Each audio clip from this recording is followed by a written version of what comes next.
What's going on, ladies and gentlemen? My name is Kevin Jackwitz. This is the Kaged Review, and this is my spoiler review for Glass. And, man, you want to talk about a divisive movie. There are so many people that really loved it and really hated it. You got your Shyalaman supporters, who I think support him regardless of how bad a movie is, and I truly believe that. And then you have people who really lambasted this movie, I think, unfairly. And I think they didn't like some of the creative choices, but at the end of the day, it's a story, and you take the story for what it is. I actually really enjoyed it. I really loved seeing all the characters, Elijah Price, Kevin Wendell Crumb, David Dunn, getting together. You had a great couple of sequences between Dunn and Crumb. It was really good, I thought. So to get into the spoiler talk, you start out the movie with the Beast. He's got, I should say the Horde, has got these girls. They're locked up in this warehouse, this abandoned warehouse. And Dunn, Bruce Willis's character, is on the hunt for the Horde. And so they kind of get an idea of where he might be staying. And so Bruce Willis is going to this area in the afternoons trying to find somebody that can give him a hint as to where Crumb is. Well, he bumps into the Horde, James McAvoy, and so he gets this, visual of where these girls are. And so his son, who's played by Spencer Tree Clark, who I actually think was really good in this movie, to be very honest, tells him that there's this abandoned brick warehouse building really close to him. And so there's this really cool opening sequence after, kind of developing the introduction to Dunn and, how he's working now in the security system. And you kind of see where the Horde is in his life right now. And so after that little bit of build-up, you get this really cool fight sequence. And I really did think it was very cool.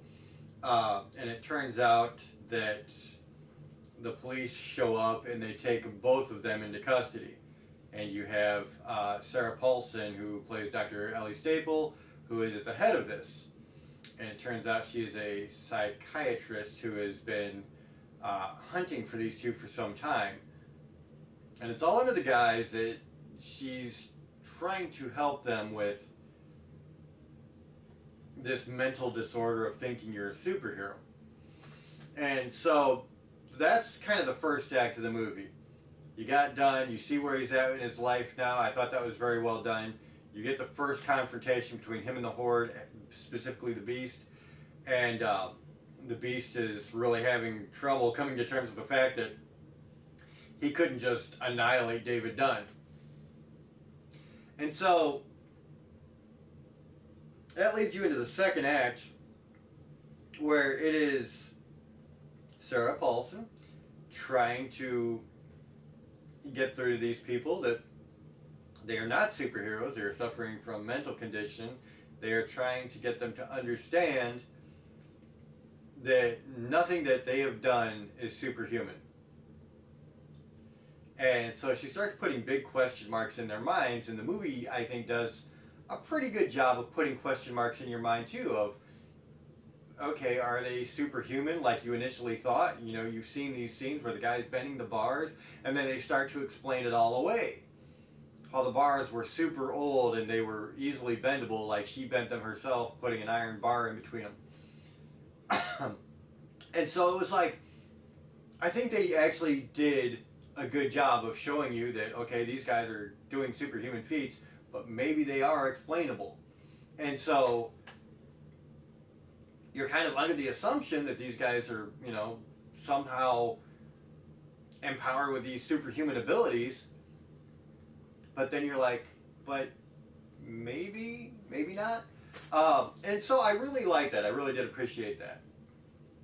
One thing that I didn't really necessarily understand fully, and I think this is coming from personal experience. I know this is a movie and it's kind of fantastical.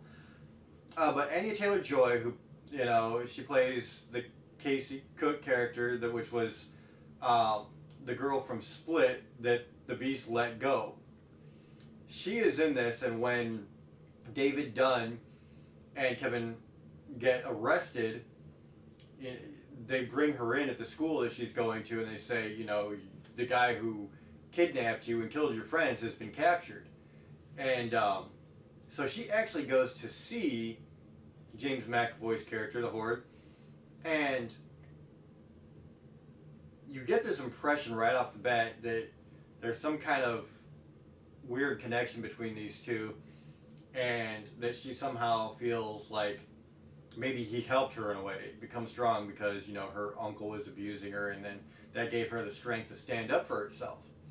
Which, okay, I'll give you a 25 out of 100 for that, But, having been in an experience where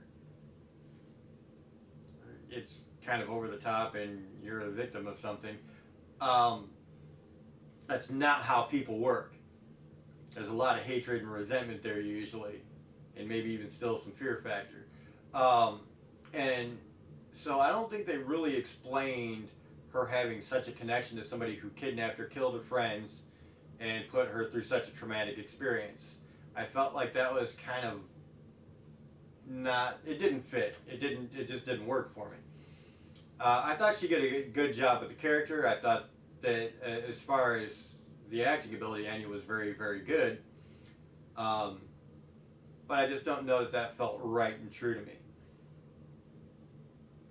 So then with any M. Night Shyamalan movie, you've got the big twist.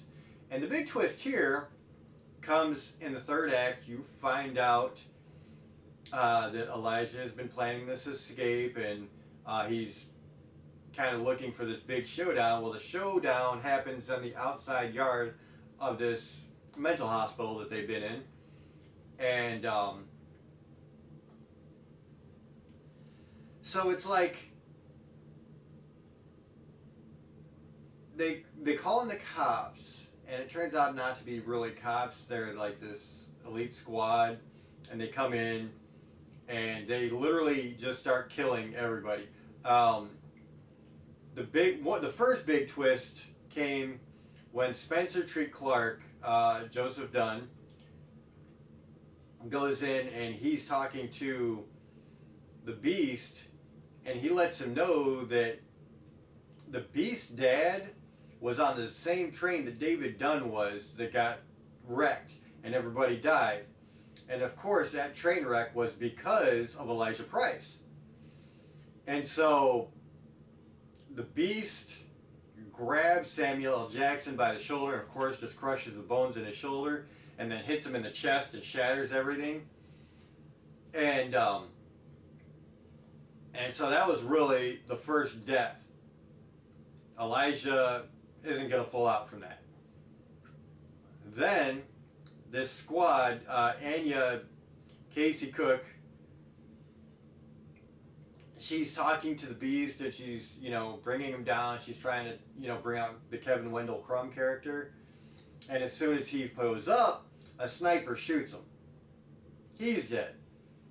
And then David Dunn, of course, having this fear of water, they drown him in a small puddle.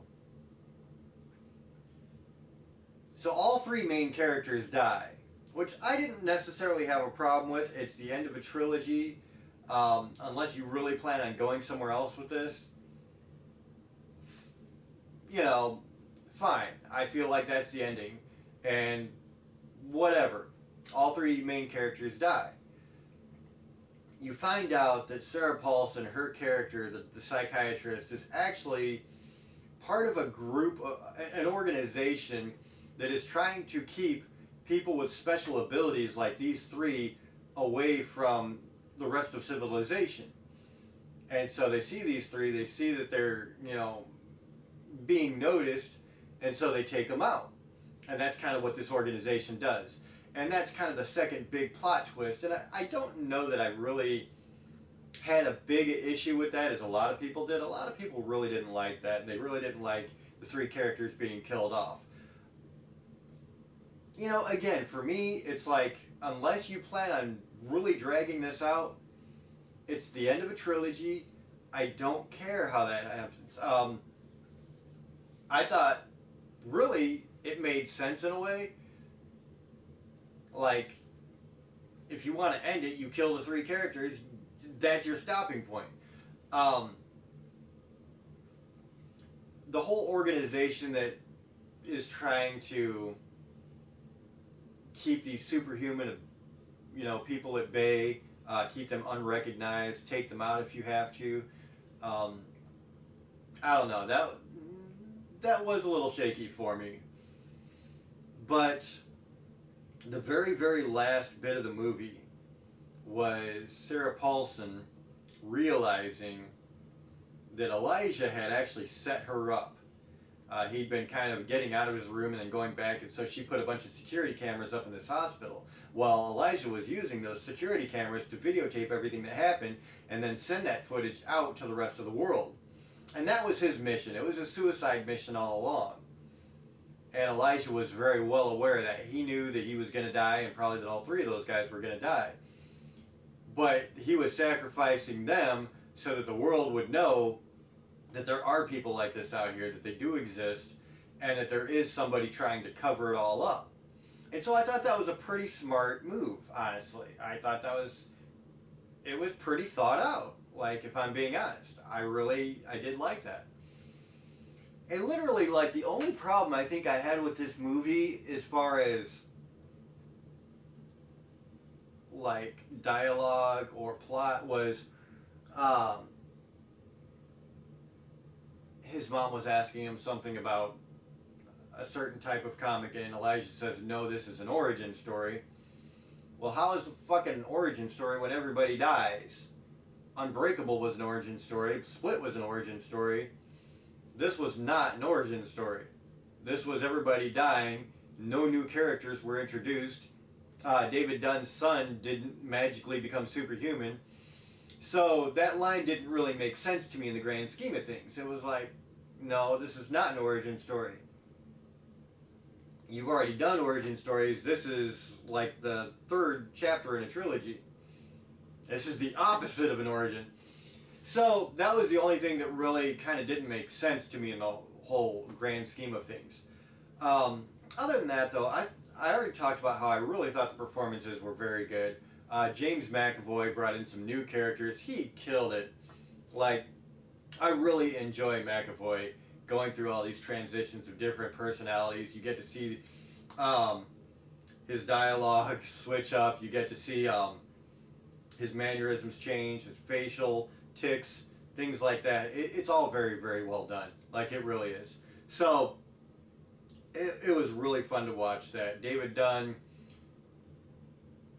he was a dialed down version of what you saw in Unbreakable. I think in Unbreakable you saw a lot of pain etched on his face a lot of times. It was a kind of a nuanced performance, and I don't think it was quite what it was in Unbreakable, but it was still fine for what we had here. And Elijah Price, Samuel L. Jackson, when he finally got going, was exceptional. Like, he really was great.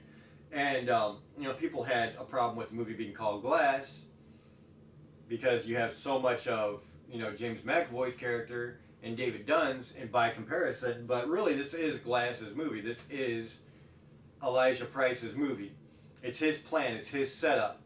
And you see everything slowly start to unfold, because when you first see him, he's in the psychiatric hospital, so you're already in the second act of the movie before you see him at all. And, he's in a wheelchair, he's not saying anything, he's just kind of playing the part of a vegetable, essentially.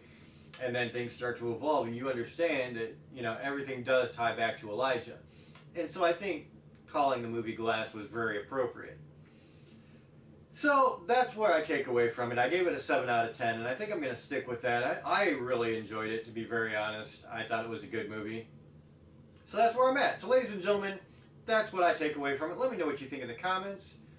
If you enjoyed this, hit the like button, subscribe, and share. My name is Kevin Jackowitz. Kaged Nation, out.